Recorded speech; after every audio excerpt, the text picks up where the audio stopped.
en el apartado Los hijos de la Malinche, pues ahí está. Obviamente Paz no está afirmando esta teoría, sino está haciendo como una psicología del mexicano, ¿no? Un remedio, eso nunca se dice, un remedio a mí me parece muy inferior al que hizo Samuel Ramos antes.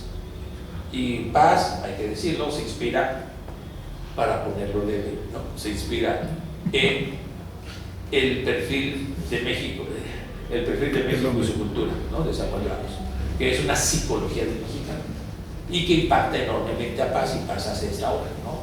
Posteriormente, el laberinto de la soledad. Pero recuerden que dice de la Malinche, ¿no? La chingada, ¿no? Entonces, los mexicanos son hijos de la chingada. Aquí a propósito cuento una anécdota. En una ocasión que Mark Rylance me invitó a un homenaje que le hacía la Facultad o Bellas Artes, ya no me acuerdo quién, pues dije encantado, cómo no, y yo lo que comparé es la visión de Octavio Paz y la visión de Margot Glantz sobre la Malinche. Entonces, Margot Glantz es la que nos da esta visión de una mujer extremadamente inteligente, astuta, valiente, ¿no? Con una visión mucho más amplia que la de Cortés y la de los españoles. Es que tenemos que... La visión de los vencidos es una visión mucho más potente, pues, ¿no? Que la de los mismos vencedores, ¿no? Claro, bueno, al final de cuentas salieron perdiendo todos los indios. Pero lo mismo pasó con la independencia, no solo con la conquista, todo lo mismo pasó con la independencia. Los indios contribuyeron determinantemente a la caída de México Tenochtitlan, ¿no? Y a el origen del imperio español en América, pero supieron negociar sus espacios de autonomía y lograr mucho más autonomía que la que tienen hoy con los pueblos indígenas. Entonces, vamos a la independencia. En la independencia se repite la historia. Los indios son fundamentales en la lucha de la independencia, no solo en términos ideológicos, también en términos de los ejércitos. El grueso de los ejércitos de Hidalgo son indígenas. Y se dice, ¿por qué no tomó la Ciudad de México? Porque ya se había dado cuenta que estaba rebasado por los indígenas. Y Morelos e Hidalgo eran criollos, mestizos pero con mentalidad criolla. Y los dos dicen, oigan, nosotros somos los criollos, y vean, decretos de Hidalgo y Morelos, tienen que someterse a nosotros y no sublevarse los indios contra los criollos. Nosotros los dirigimos. Ahí están los decretos, ahí están los decretos. Más Hidalgo que Morelos, pero también Morelos, que siempre pues tenía esta formación criolla, ¿no? Una vez que se logra la independencia, pues los indios salen perdiendo más de lo que perdieron con la imposición del dominio español. Voy a leer una cita de Vigelio Portilla al respecto. Y creo que ya estamos llegando a tiempo, ¿verdad? Más o menos, ya son 6:15, sí. Consumada la independencia y establecida la república, dice Vigelio Portilla, los indígenas fueron perdiendo los derechos en que se fundaba su personalidad jurídica, derechos que tuvieron durante la colonia. Ojo. Al hacerse a un lado las distinciones étnicas, ya no hay más indios, por decreto, todos somos mexicanos. Poco a poco fueron desapareciendo las antiguas repúblicas de indios. La imposibilidad de esgrimir derechos que les reconocían las leyes de Indias y que ya no les reconocían las leyes mexicanas en la independencia. La imposibilidad de esgrimir derechos que les reconocían las leyes de Indias trajo consigo nuevas formas de marginación. La propiedad comunal de las tierras, las formas de gobierno indígena, la salvaguarda de sus lenguas y de usos y costumbres quedaron en grave peligro de desaparecer. Bueno, pues este es el saldo de la independencia para los indios. Bueno, yéndonos más rápido, pues la reforma es aún peor. Sobre todo la ley de desamortización de los bienes de manos muertas.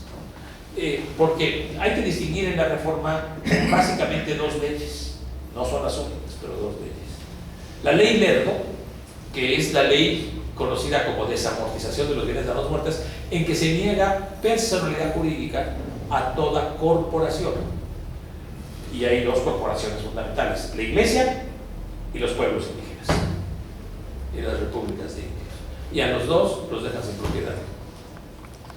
Esto en la Iglesia pues causó mucho, con el poder que tiene, y se resistió y causó mucho escándalo y guerras.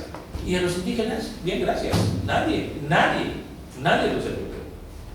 Y el daño de esta ley contra los indígenas fue mucho mayor que el daño contra la iglesia, porque los dejaron sin medio de subsistencia, sin el espacio de vida comunal, sin medio de subsistencia. Fue un golpe mortal para las comunidades indígenas, que 40 años después, en la Revolución Mexicana, va a ser la principal demanda del agrarismo, sobre todo aquí en Morelos, que es la fuerza más radical, quizás la única revolucionaria. El agrarismo quizás es lo único realmente revolucionario, ¿no? Pero ¿qué es? ¿A qué quiere volver el agrarismo? Pues a los derechos que tenían antes los indígenas, inclusive a los derechos que tenían durante la colonia, a esos derechos que tenían autonomía de gobierno. Tenían sus propios gobiernos, eran cabildos indígenas, es decir, repúblicas, no monarquías, repúblicas, cabildos, ayuntamientos. Tenían su propia legislación de usos y costumbres para cuestiones administrativas, civiles y penales no graves. Tenían autonomía educativa. Ellos retenían parte del tributo y lo utilizaban para pagar a los profesores en las lenguas correspondientes. Compárenlo ahora.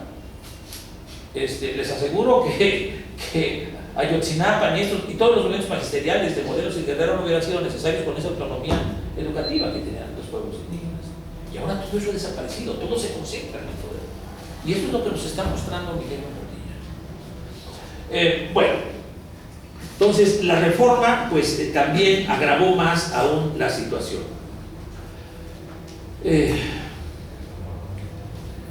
La llamada Revolución Mexicana, iniciada por Madero en 1910 contra el liberalismo autoritario de Porfirio Díaz, resultó, como sabemos todos, un rotundo fracaso.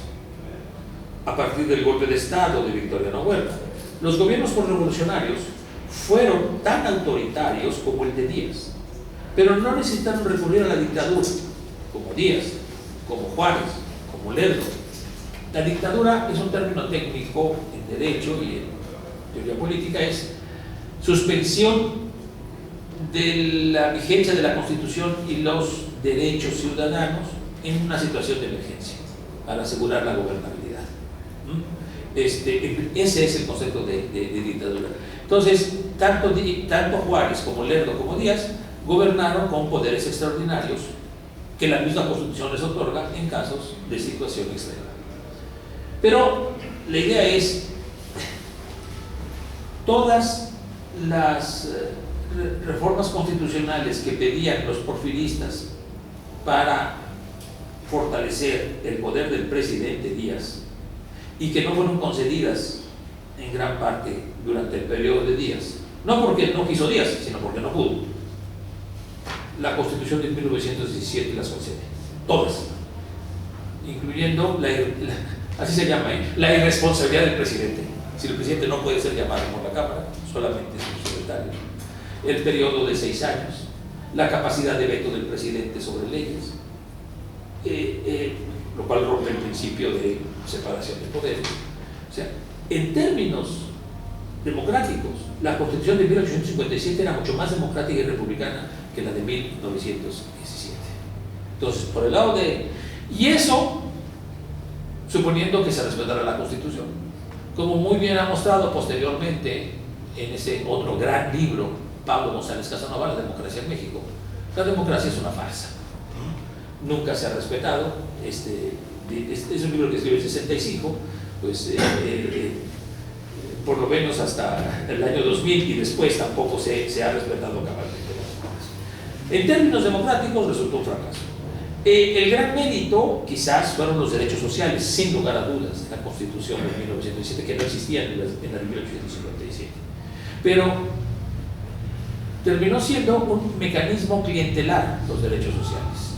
Como esto lo ha mostrado muy bien Arnaldo Córdoba, ¿no? En la política de masas del cardenismo, la formación del poder político en México, como los derechos sociales, obreros y sindicales y agrarios, se conceden a través de la lealtad política por medio del partido.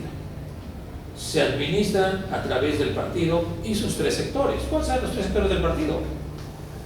La Confederación Nacional Campesina, la Confederación, la CTM, gracias, y la de todos los demás, ¿no? Que es la CENOR, ¿no? El rubbish collector, como le llaman, donde caben todos los demás, el rubbish collector, ¿no? Y bueno, imagínense, ¿no? Líderes como Fidel Velázquez o como Roberto de Chan, ¿no? En la CTM, digo, bueno. Entonces, la tesis es que la revolución tampoco es una transformación. Que nos perdone el presidente López Obrador, pero tampoco es un gran fracaso en términos de democracia, en términos de derechos sociales. Es un gran fracaso. El presidencialismo autoritario establecido en la nueva Constitución volvió necesaria dictadura. Adicionalmente, la creación de un partido de Estado corporativo aseguró el control de la democracia electoral para reforzar el autoritarismo y sirvió para administrar clientelarmente los derechos sociales establecidos en la Constitución, como detalladamente lo ha explicado Arnaldo Córdoba en los libros que cité. El partido corporativo de Estado, en sus diferentes versiones, no institucionalizó la revolución, no, sino más bien institucionalizó la política clientelar de amistad del presidente Díaz. Calles es realmente un genio del autoritarismo, ¿no? Necesitan restablecer un poder como el de Díaz, eso es la verdad. Un presidencialismo, un poder enorme en la persona del presidente. ¿Y cómo lo hacen? A través del partido. Hay un libro interesantísimo ¿cómo se llama esto? Perdón. Los grandes problemas nacionales. ¿Te acuerdas del autor de los grandes problemas nacionales? 1910. Andrés Molina Enríquez. Ya la memoria de los nombres ya. Y Andrés Molina Enríquez dice que el secreto de la paz porfiriana fue la política de amistad del presidente, que es repartir beneficios a los diferentes sectores de la población, salvo a los campesinos y a los obreros, que no les repartió nadie, por eso es la revolución, a cambio de lealtad política, ¿no? Eso le llama la política de amistad. Bueno, lo que hace Calles al instaurar el partido oficial es lo mismo, una estructura corporativa para administrar derechos sociales. Toma tus derechos sociales, obreros y campesinos, a cambio de tu lealtad. Únicamente hay derechos sociales si hay lealtad, ¿no? Este contrato de derechos sociales por poder. Claro, cuando se acaban los recursos para los derechos sociales, se cae el teatro, ¿no? Se cae el PRI, ¿no? Cuando en la política del lugar donde ya no hay más administración de derechos sociales, pues se queda sin carne, ¿no? El teatro. Bueno, entonces, pues ese es el fracaso. Me salto lo de Miguel, perdón, me salto ya para ir terminando y voy ya a la época actual. Lo que tenemos en realidad, creo, hoy en día, en todo caso, es la posibilidad de una primera transformación de México. Y una primera transformación desde el punto de vista de los vencidos. Pero los vencidos ya no solamente son los pueblos indígenas. Aquí retomo también una idea importante de Miguel León Portilla: los pueblos indígenas y sus descendientes, que es la mayoría de la población mexicana. De eso que otro gran humanista del siglo XX, Bonfil Batalla, Guillermo Bonfil Batalla, llamó el México profundo, frente al México imaginario, ¿no? El México bonito, el México nice, el México, pues ya sabes, de Televisa, el América ¿no? Perdón por los que le vayan a la América, no quiero decir los fifís y los profundos, no, tampoco, pero bueno, es otro tipo de dicotomía.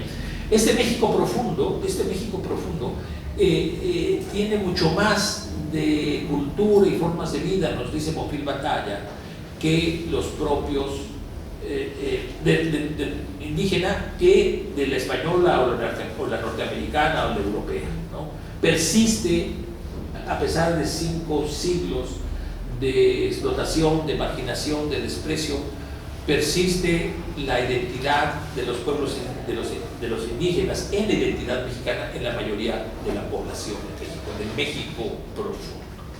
Y esto es algo que también sostiene, desde luego, no solo Bonfil Batalla, sino Miguel León Portilla. Y la pregunta es, ¿cuál es la posición de la Cuarta Transformación respecto al México profundo? Es decir, respecto al México de los pueblos indígenas, sus descendientes, sus aliados, sus primos, parientes. Es una pregunta clave. Y hasta ahora no ha habido realmente una sensibilidad del gobierno de la llamada cuarta transformación, que en todo caso tendría que aspirar a la primera, ¿no? A la primera transformación. Sobre todo porque no hay una consulta seria y el reconocimiento de las autonomías de los pueblos indígenas. Esto de pedir perdón al rey de España me parece correcto, pero el primero que tiene que pedir perdón, es decir, que le pida al rey de España que pida perdón, pero disculpen ustedes, el primero que tiene que pedir perdón a los pueblos indígenas es el presidente de México, el jefe del Estado mexicano, porque más daño ha causado el Estado mexicano independiente a los pueblos indígenas que que la corona española. Entonces está bien que se exija ese perdón, ese reconocimiento de que se violaron derechos, de que se hizo un genocidio, pero el primero que tiene que pedir es el jefe del Estado mexicano. Y ahora, bueno, ¿cuál es, además de pedir perdón, retomo las palabras de Alonso de la Cruz? Ya no aplicas al emperador, sino al jefe del Estado mexicano.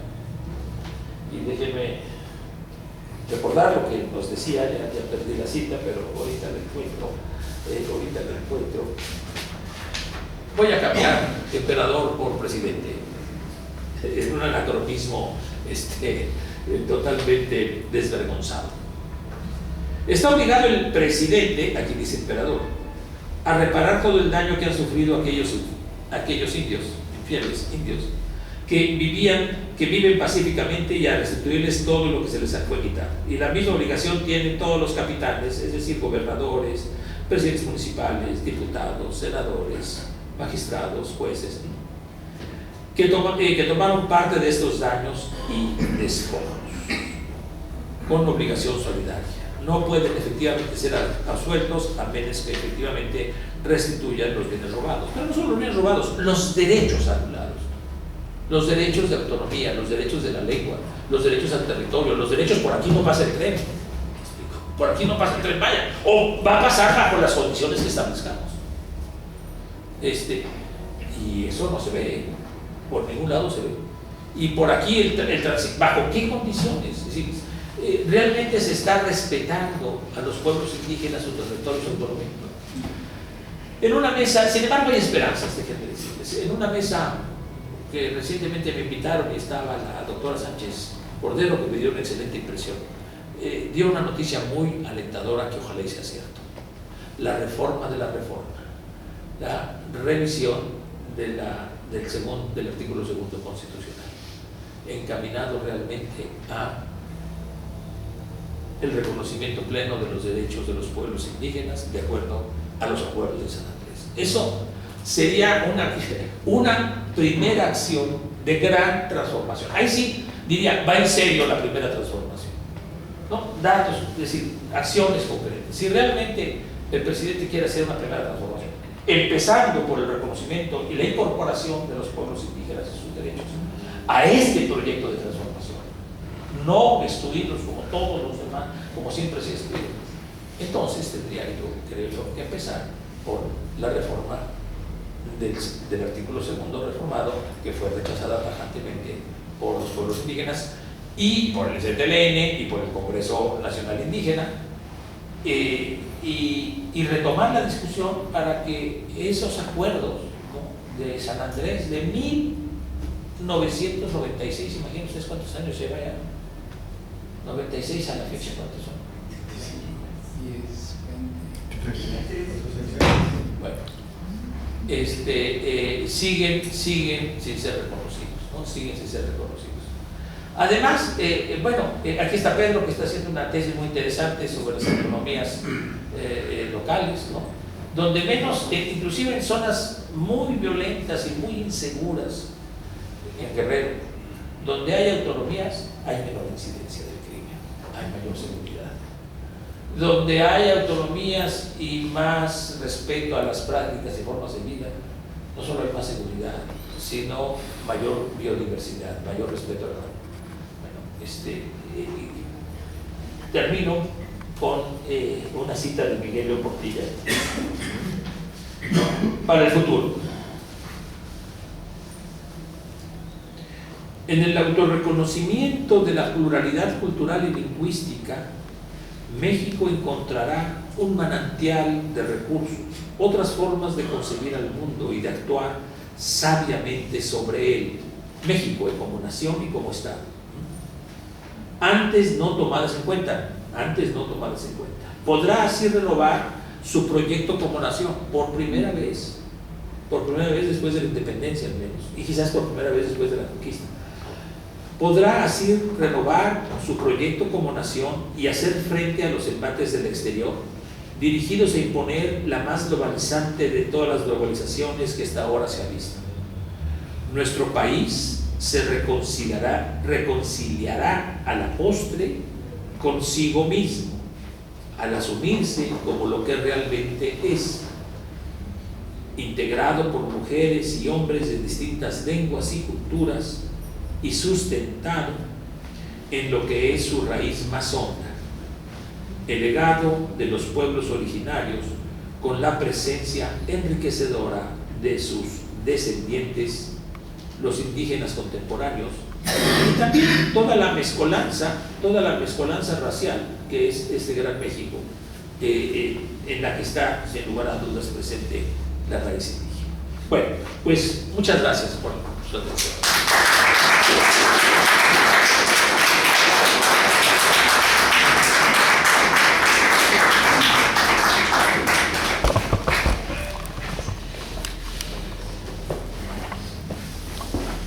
Bueno, ahora ustedes se podrán explicar por qué a lo largo de casi 10 años puntualmente buscaban los sábados que Ambrosio Velasco impartía su seminario de filosofía política. Ya no voy, ya cambió demasiado el CIDEM, ya no CIDEM, sí. El Colegio de Morelos, y además pues sí, ya no hay condiciones. Se acabó lo que era orgullo para muchos de nosotros, un sitio verdaderamente privilegiado donde Ambrosio Velasco, Arturo Souto, Federico Patán, Carlos Montemayor, Enrique Florescano, Antonio López Osin, en fin. ¿Y cómo se llama nuestro historiador, músico maravilloso, Antonio? Antonio García Llano, Ricardo Pérez Monfort, Pablo Escalante Gonzalo, en fin, una playa de extraordinarios pensadores humanistas que gracias al gran poder de convocatoria de Ricardo Guerra lográbamos tenerlos aquí. Los tuvimos aquí hasta que un gobernador de cuyo nombre no quiero acordarme acabó con ese sueño, con eso que fue la joya de la corona para el gobierno del Estado y para muchos de nosotros que tuvimos el privilegio de tener esta talla de grandes maestros como el que aquí está presente. Quisiera hacer brevísimos comentarios porque lo importante, entiendo, es desde luego su participación. En primer lugar, recordar muy brevemente una anécdota. Por favor, sí, porque no aguanto estar de pie. Oye, esto es así, ¿verdad? Sí. No sé, perdón, porque Pedro nos trajo mezcal. No, porque si no se lo como a nadie.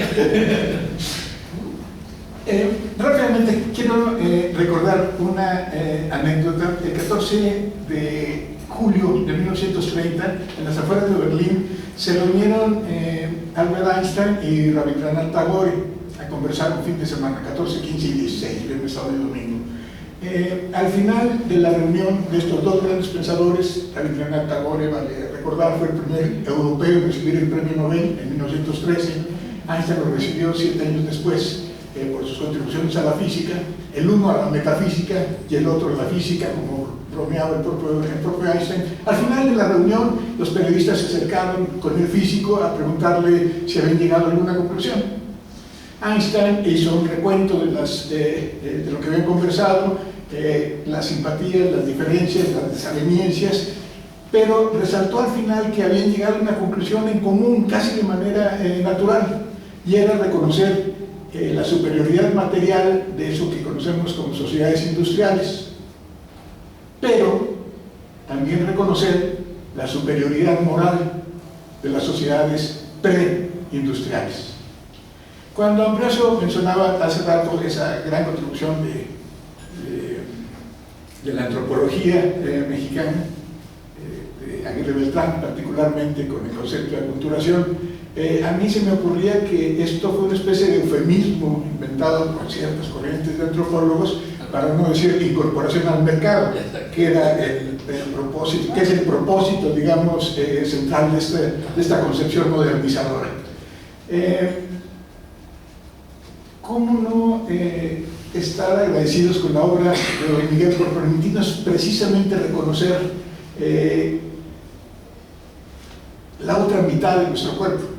Recuerdo en 2015, don Miguel recibió el premio Alfonso Reyes por el Colegio de México, y en su discurso tuvo una ocurrencia con ese humor fino, permanente, crítico que lo caracterizaba, de decir, porque pues todos los mexicanos somos muy afortunados porque tenemos dos brazos, lo cual parecía una verdadera orgullo, ¿verdad? Pues sí, casi todos los mexicanos, la mayoría, tenemos dos brazos, pero, aclaró él, yo tengo un brazo que no me voy a cortar, que no me lo puedo cortar, porque es mi brazo de la tradición griega, latina, europea, les estoy hablando en español,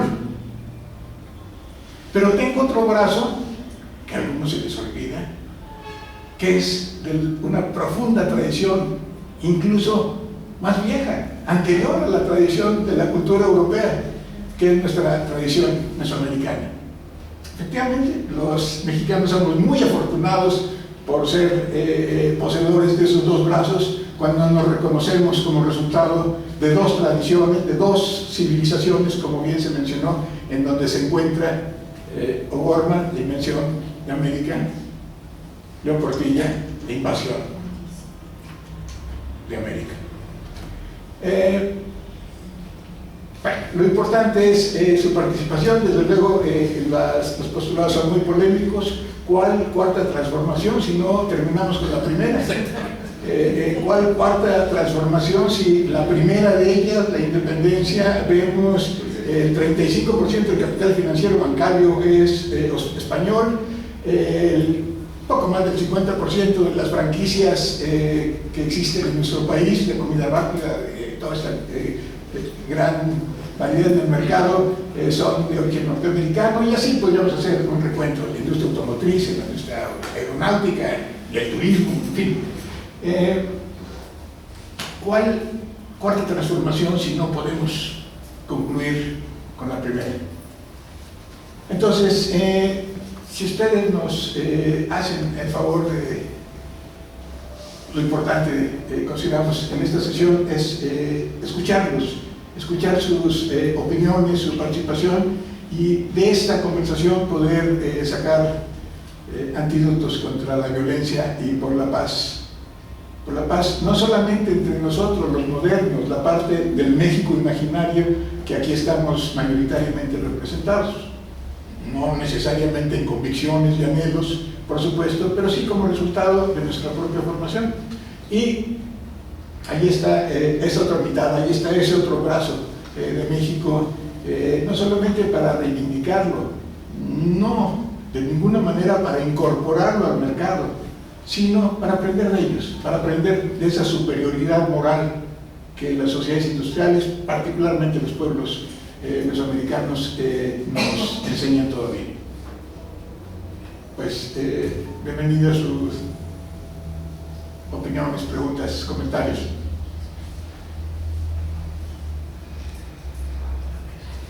Yo pienso que queda ampliamente cuestionada la idea de progreso. Tema favorito aquí de su exposición, ¿no? Porque en efecto hay más bien con el avance histórico, avance entre comillas histórico, regresiones, ¿no? Así es. Es claro que después de la independencia el mundo indígena pierde autonomías que antes tenían durante la colonia, ¿no? Entonces la idea de progreso ahí queda echada por tierra. No hubo ahí más progreso, sino quizás regresión, ¿no? A épocas de la conquista inicial. Entonces, yo creo que es muy interesante ese punto del progreso, porque claro, el progreso para quién, ¿no? ¿Qué progreso y progreso para quién? Entonces, paradójicamente, el progreso ha sido después de la independencia para un menor y menor número de mexicanos, que son menos y menos mexicanos. Es decir, no solamente son menor número de mexicanos, sino ese menor número de mexicanos tiene menos identidad, raíz, compromiso mexicano. Y bueno, pues quizás esto es lo que entiende, bueno, Miguel León Portilla. Ya no leí sus reflexiones sobre globalización, pero la globalización, dice Miguel León Portilla, es crear clones a imagen de las metrópolis del norte, Norteamérica y Europa, ¿no? Y cada vez una forma de mayor homogeneización, menos identidad, ¿no? Menos diversidad, y eso es progreso. Aquí Braulio hizo su tesis doctoral sobre el concepto de progreso, o estoy acordándome mal. No, ¿verdad? No, sí, ya lo vi. No, sí. Entonces, que tiene también esta visión. ¿Cuál progreso? ¿Recuerdas el título de tu tesis doctoral? El mito del progreso. Ahí está. Y efectivamente, pues eso es. Además, creo que volviendo a la cuarta transformación, a mí me parece ciertamente un buen punto, un acierto de López Obrador pensar que tenemos que resolver el problema de seguridad a través de una estrategia social, es decir, de incorporar, de rescatar al progreso, de rescatar a mínimos de bienestar más y más parte de la población, porque la tesis, en buena medida cierta, es que la criminalidad no es toda la verdad, ni mucho menos. Y la inseguridad ha crecido desmesuradamente, ¿no? En parte por la pobreza, la miseria, la exclusión, ¿no? Y que eso, la estrategia principal es eso. Pero el problema es cómo, qué rescate, qué recuperación, qué desarrollo, bajo qué criterios. Porque si no es promoviendo la propia gestión, la autonomía, la propia participación en las decisiones de qué proyectos, qué empresas, qué actividades, cómo incorporarse al bienestar de la propia población, pues va a resultar igual quizás un fracaso, pero quizás una mayor dependencia, un mayor sometimiento, ¿no? Entonces, creo que el problema de hacia dónde vamos y cómo vamos, es decir, hacia a dónde va la transformación y cómo se está transformando, es una pregunta que no está esclarecida. Hay pues 4 motores, según dicen, de la cuarta transformación: la inversión pública en megaproyectos, la ampliación del mercado interno a través de pues, todos los proyectos, la inversión extranjera, y ya no me acuerdo cuál es el cuarto motor. Pero la pregunta es, ¿y qué participación han tenido los pueblos, las comunidades, los barrios, no solo indígenas, sino de toda la población? Pues de nuevo son como todos los demás, si no hay cambios. Un plan sexenal, los famosos planes sexenales, creados desde la presidencia, con buenas o con malas intenciones. Estoy seguro que este es con muy buena intención, con las mejores intenciones, las de la cuarta transformación, pero es que creo que es muy importante tener una visión crítica de la historia. El presidente recurre mucho a la historia y sabe mucho de historia, ¿no? Y es bueno esa ilustración histórica, pero creo que no tiene un sentido crítico y reflexivo de la historia que decida esto no tenemos que hacer, es decir, que le permite decir no hemos progresado. México no es para la mayoría de los mexicanos, no ha habido un desarrollo para la mayoría ni un progreso para la mayoría de los mexicanos. ¿Cómo hacerlo, no? Ni la independencia, ni la reforma, ni la revolución han tenido saldos favorables. Entonces, por lo menos, por ahí no. Esa es la gran enseñanza, ¿no? De esa manera, no, de ese modo no podemos hacerlo. Y ojalá el presidente, pues, que es el timón, ¿no?, de la cuarta transformación, el timón absoluto, por decirlo así, se dé cuenta de que hay que cambiar la estrategia, de que no podemos seguir primera, segunda, tercera, porque primera, segunda, tercera han sido fracasos. Y la cuarta será un fracaso igual si sigue en esta misma línea.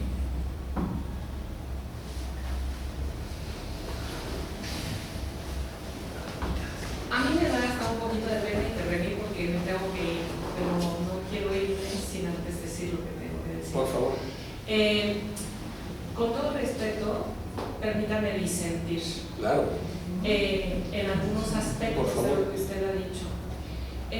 Yo estuve el 1 de diciembre del 2018 en el Zócalo capitalino. Estuve con mi hija, que para ella fue la que estaba aquí al lado mío, que para ella fue un momento sumamente importante, porque ella justamente se sintió protagonista de la historia. Y nosotros fuimos testigos ahí, la tarde de diciembre, ¿no? En una tarde de otoño, fría, en el momento en el que se le dio el bastón, ¿no?, por parte de los pueblos indígenas, y lo primero que dijo cuando empezó su discurso fue justamente pedirle perdón a los pueblos indígenas. Entonces, permítame disentir de lo que usted dijo, porque sí ya lo hizo, ¿no? Sí, como primer mandatario, él se pronunció en contra del olvido que ha habido por el Estado mexicano, por la gran deuda histórica que tiene el Estado mexicano con los pueblos indígenas. Esa es la primera de las cosas en las que disiento. Y otra de las cosas en las que disiento es la narrativa que se ha desarrollado a través de la oposición, en la cual pareciera ser que el actual gobierno es un gobierno sin timón, que no sabe lo que está haciendo. Y yo preguntaría si después de más de 10, ni siquiera los 18, si después de 16 años recorriendo el país, en los que tuvo la oportunidad de visitar 2 o 3 veces cada una de las comunidades, donde recogió un montón de inquietudes por parte de los pueblos, yo me pregunto si realmente el actual gobernante no tiene idea de lo que cada una de estas comunidades le pidió. Y lo que más me hace ruido en un momento dado es si realmente todos estos proyectos que está desarrollando fueron al margen de las demandas de estos pueblos. Porque es lo que pareciera que se está diciendo. Sí, yo absolutamente. No. Ok, bueno, gracias, muchas gracias por la primera no es un disentir, sino una corrección, y espero que realmente le agradezco esta corrección de que en esa ocasión pidió perdón a los pueblos indígenas. Yo no estuve ahí, vi parte televisiva. Lo que sí me pareció algo absolutamente inauténtico es quiénes estaban ahí. Es decir, no estaba el CTLN, no estaba el Congreso Nacional Indígena, esos son los pueblos organizados. Digo, para ellos, porque he platicado con ellos, con representantes de ellos, se sintieron muy agraviados, porque así lo ven gente del Congreso Nacional Indígena, abogados del CTLN, fue el folclore, ¿no? Es decir, una expresión folclórica, no una expresión auténtica de todo el movimiento indígena que desde el 94 y aún antes, desde que está luchando y que está sinceramente en contra de los megaproyectos. No ha habido un diálogo con esos, con el Congreso Nacional Indígena, con los pueblos organizados, con la oposición radical. Esa es la oposición radical. Mi posición es la posición de Miguel León Portilla, la visión de los indígenas, pero desde su radicalidad, desde su autonomía, desde la esencia Marichú. En el pasado Congreso, quinto Congreso Iberoamericano, invitamos a Marichú al Congreso a hablar. No fue la máxima exponente. Y la crítica al gobierno y a los proyectos de López Obrador, como voz de buena parte de los pueblos indígenas organizados que han luchado en contra del Estado, es clarísima, ¿no? O sea, mi posición no es la posición de la oposición, de todo lo contrario, absolutamente todo lo contrario. Me parece que tiene toda la razón López Obrador de que esos proyectos del PRIAN son en parte son la causa principal del desastre de México. Lo más lejos, yo no he mencionado una sola tesis que compartiría esa oposición del PRI, ni una sola tesis. Mi posición es más bien pues, la posición de Miguel León Portilla, la visión de los vencidos, la visión de los destruidos. Y sí sostendría que López Obrador no ha dialogado, no ha llegado a acuerdos, no les ha reconocido la autonomía. Lo primero que a mí me impresionó, y ojalá sea cierto, es que retome el punto de la reforma del artículo constitucional, lo que nos dijo, lo que mencionaba, ¿no? Ahora, yo jamás he dicho y jamás pensaría que no tiene idea y no tiene el timón. Dije, tiene todo el timón. Al contrario, es el gran timonel, sí. Dije, tiene el timón absoluto, dije, ¿no? Y desde luego sabe lo que está haciendo. No, espérense. Ahí sí yo me deslindo de esas tesis de que es un irresponsable. No, al contrario. Tiene una visión muy completa y tiene una visión muy clara hacia dónde va. Lo que yo estoy diciendo, y esto lo sostengo, es que es el mismo tipo de proyecto desde el Estado mexicano, que no ha dado evidencia de que está dispuesto a reestructurar el propio Estado, incorporando a los pueblos indígenas organizados autónomamente sus demandas, sobre todo, estoy pensando, sí, en el STLN, en el Congreso Nacional Indígena, que es la oposición radical, y ellos sí son la oposición, desde ahí estoy pensando, no desde la oposición del PAN ni del PRI, no, absolutamente no. Además, tengo esperanzas, yo tengo esperanzas. Yo no tengo ningún impacto en decir que voté con toda convicción por López Obrador y que me alegró mucho que triunfara, pero desde luego creo cada vez más necesario ser críticos, ¿no? Como decía Vigil respecto a Juárez, ¿no? Este gran humanista demócrata que decía, ser crítico a la reelección de Juárez no es ser antijuarista. Sí, ser crítico al gobierno de López no es tomar la posición. Y creo que aquí también López Obrador tiene que cambiar un poquito su actitud. Muchos podemos discrepar, pero también nos mete cada vez más en un mismo saco. Sí, nada más una última cosa.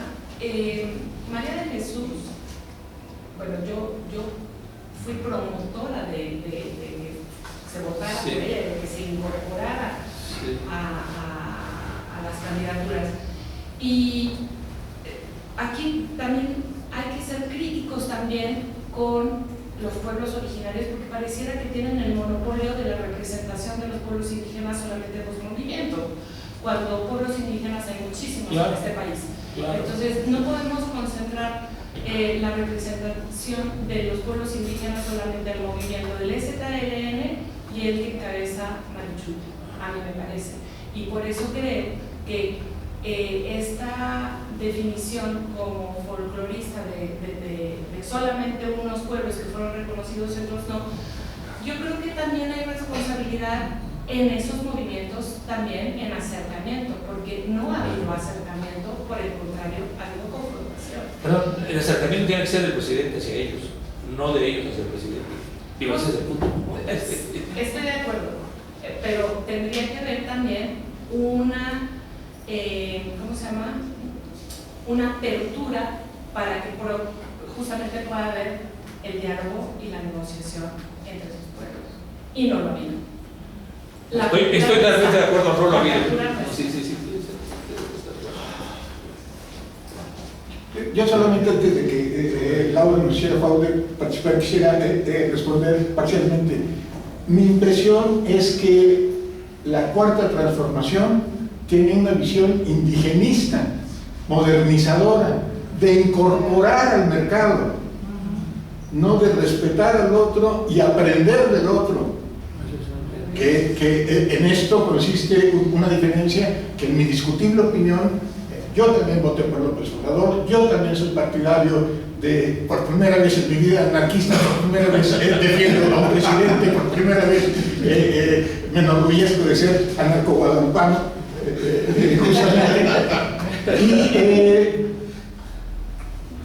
Ojalá me equivoque, ojalá esté equivocado, pero la impresión que me da el gobierno federal es una postura indigenista, una postura de incorporar al mercado. Insisto, ojalá me equivoque. Laura. Buenas tardes, muchas gracias, doctor Sedano. Pero, sí. Todavía alguien del viejo CIDEM aquí presente. Creo que aquí ya le Muchas gracias. Gracias. Bueno, quería comentar esto, en efecto, Pablo González Casanova también es el forjador del concepto de colonialismo interno, ¿no? O sea, de esta parte finalmente de, si no es rechazo, racismo declarado, al menos un sentimiento así como de evaluación con respecto a la población indígena. La compañera tenía razón, no todos los indígenas son iguales, igual hay indios maiciados. La parte quizás más organizada y más consciente es la del Congreso Nacional Indígena, más allá del ESECA, que es como más localizado, ¿no? Totalmente de acuerdo. El Congreso Nacional Indígena, en cambio, incluye representaciones de los diferentes, o de muchos, de la mayoría probablemente ya ahorita, de los pueblos indígenas de México. Bueno, con respecto a López Obrador, que bueno que está él y no las otras. Sin duda, sin duda. Yo temblaba nomás de pensar en esta posibilidad. Posiblemente sea bien intencionado, sí creo que tiene un planteamiento desarrollista, y desarrollista es pensar en los pueblos indios.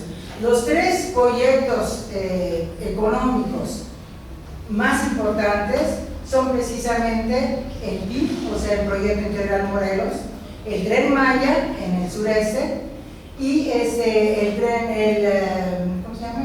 Transísmico. Pero ¿el segundo cuál es? ¿El segundo cuál es? El Proyecto Integral Morelos.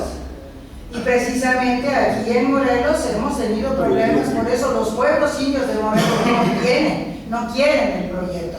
Entonces hizo la consulta en las ciudades. Los pueblos de la ciudad no tienen ninguna idea, ni les afecta en lo más mínimo. Y naturalmente ganaron, ¿no? Pero fue una consulta mañana. En la campaña electoral, López Obrador dijo precisamente en Huesca, Micingo, en esa región donde ya hay una termoeléctrica construida, que se piensa integrar al gasoducto, además orillas del Popocatépetl, etc. Bueno, ahorita no es el caso de hablar de eso, ciertamente pueden encontrar información al respecto, pero él dijo que absolutamente no lo iba a permitir porque era como construir un basurero en Jerusalén. Y sin embargo, ahorita está apoyando el Proyecto Integral Morelos.